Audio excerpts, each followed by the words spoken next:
Mga gawa ng mga apostol.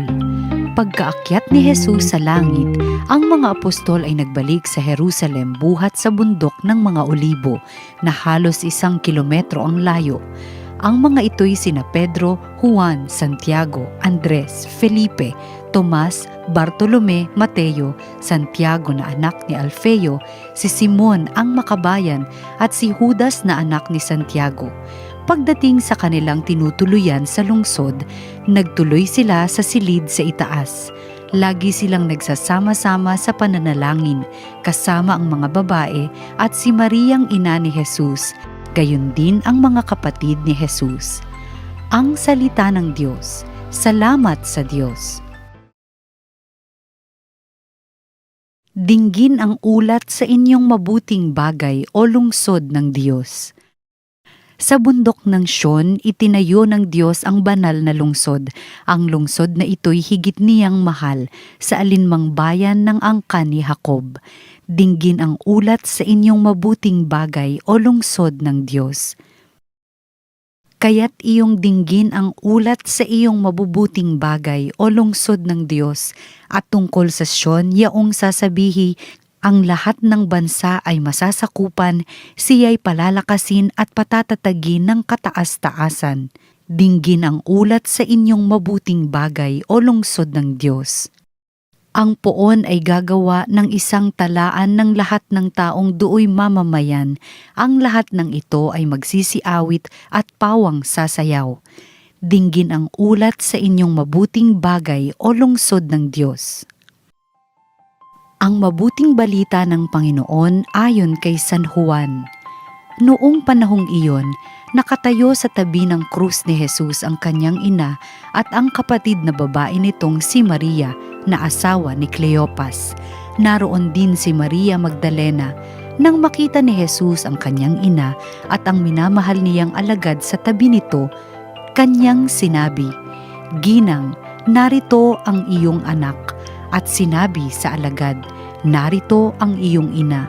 Mula noon, siya'y pinatira ng alagad na ito sa kanyang bahay. Alam ni Jesus na naganap na ang lahat ng bagay at bilang katuparan ng kasulatan ay sinabi niya, "Nauuhaw ako." May isang mangkok doon na puno ng maasim na alak.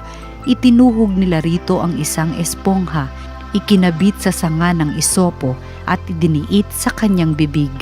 Nang masipsip ni Jesus ang alak ay kanyang sinabi, "Naganap na."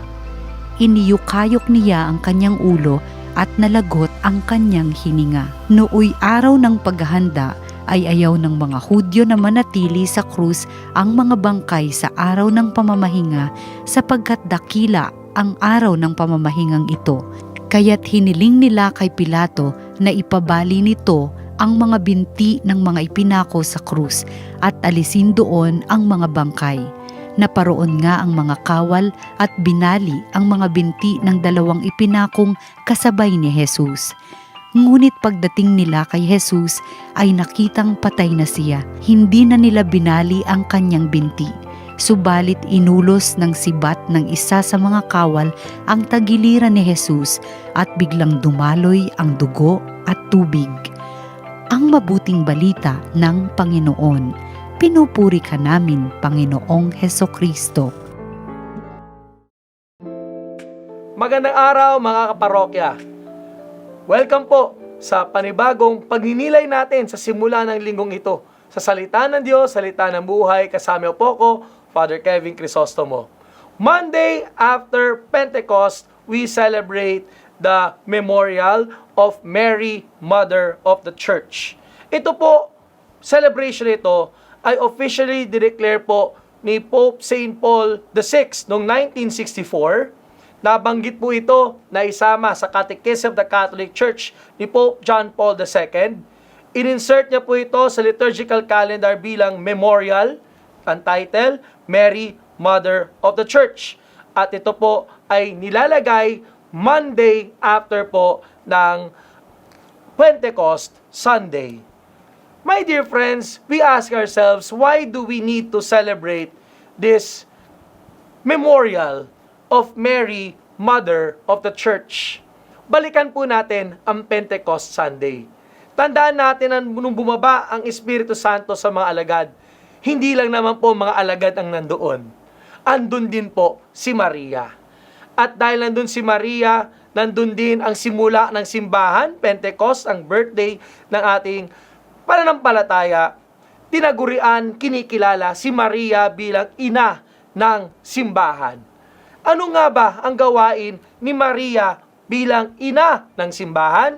Aba, syempre, makukuha natin yan sa gawain ng ating mga nanay. At sa ating reflection ngayon, ABC, madaling tandaan. Ano ba ang ginagawa ni Mary, Mother of the Church, at ng ating mga nanay? Letter A po is accompany. Alam naman natin na si Maria ay nakalakbay, nakampany ni Kristo from womb to tomb to resurrection and beyond. Nung siya'y nagbuntis, nung siya'y pinanganak, nung siya'y lumaki, sa unang himala niya sa simula ng kanyang public ministry, hanggang sa krus, at sabi pa nga sa muling pagkabuhay, at kahit sa simula ng simbahan, naroon si Maria. Yan ang gawain ng isang nanay, hindi ba? Accompanying the family, accompanying the children, accompanying the spouse, in the highs and lows, in the thick and thin of life, in the joys and struggles, the mother always accompanies. At yan po ang hinihiling nating panalangin kay Maria. Siya na ina ng simbahan, sana'y lagi tayong samahan, lagi tayong gabayan, lagi tayong protektahan. Lagi ko po sinasabi ito, lalo na po kapag nagpapakumpisal po sa Baclaran Church.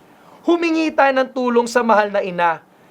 Poprotektahan niya tayo, sasamahan niya tayo, lalo na sa mga sitwasyon na tatetempt tayo at tila tatalunin na tayo ng kasalanan. Ask the help of the Blessed Mother. Pray one Hail Mary, it works.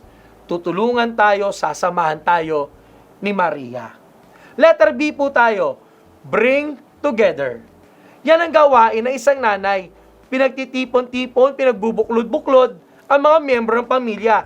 Lalo na kapag kainan na. Diba? Kapag nakaluto na, tatawag na yung nanay, o kakain na.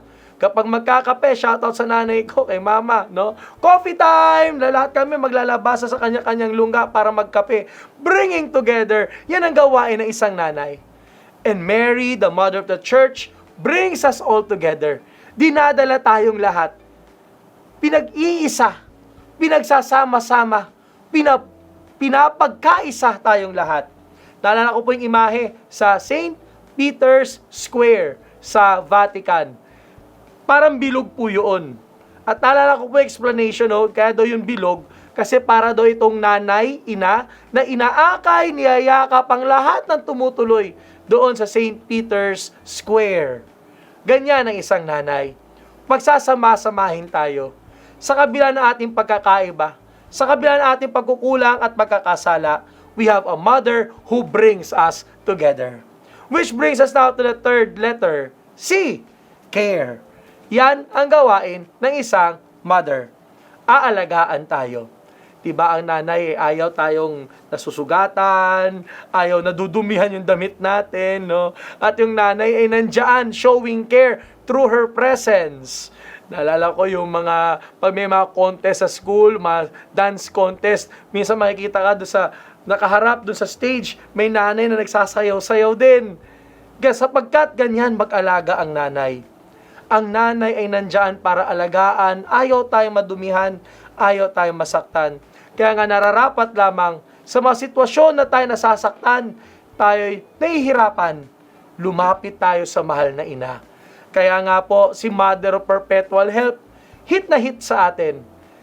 Sapagkat meron tayong malalapitan, meron tayong masusumbungan, meron tayong mapupuntahan sa ating sitwasyon ng pangangailangan.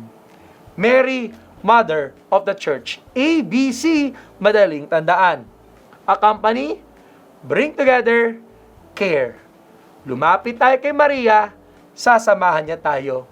Lumapit tayo kay Maria, pagkakaisahin niya tayo. Lumapit tayo kay Maria, aalagaan niya tayo. Let me pray for you and pray over you.